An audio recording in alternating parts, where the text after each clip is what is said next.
In just a few hours, several countries will exit Afghanistan after completing airlift operations. Countries now face the tough question: what next for Afghanistan? What lies ahead? The 5 permanent members of the United Nations will be holding an emergency meeting today to chalk out their future strategy. What we know so far is that French President Emmanuel Macron will propose the creation of a safe zone in Kabul. The safe zone will ensure continuation of humanitarian operations to protect people leaving the country. With the creation of such a safe zone, global powers will also be able to maintain pressure on the Taliban. Macron also says that France is holding pre-discussions with the Taliban about the humanitarian situation in Afghanistan. He has clarified that this does not mean that they are recognizing the Taliban as a government.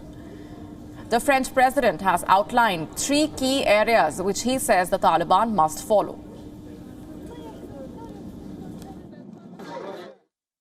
Let's be clear, those who are in control of Kabul and the territory of Afghanistan are the Taliban. It doesn't imply that we will recognize them because we have laid out conditions.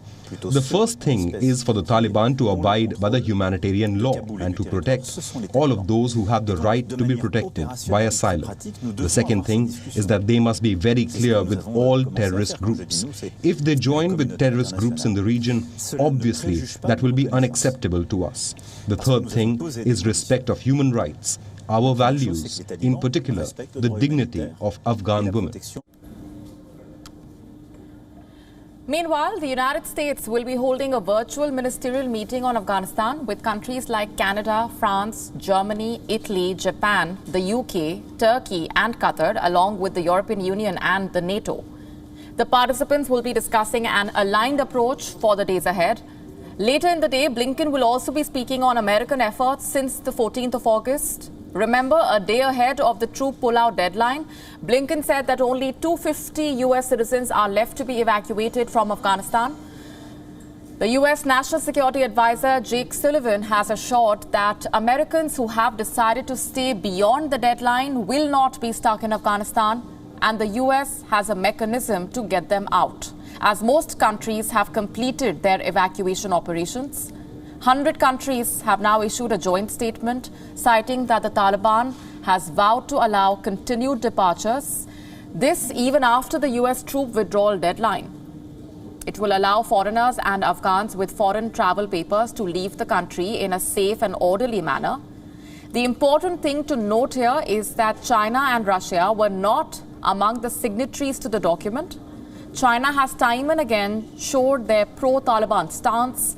After it refused to sign the joint statement, Chinese Foreign Minister Wang Yi told the U.S. Secretary of State Antony Blinken in a phone call that the international community should engage with Afghanistan's new Taliban rulers and positively guide them.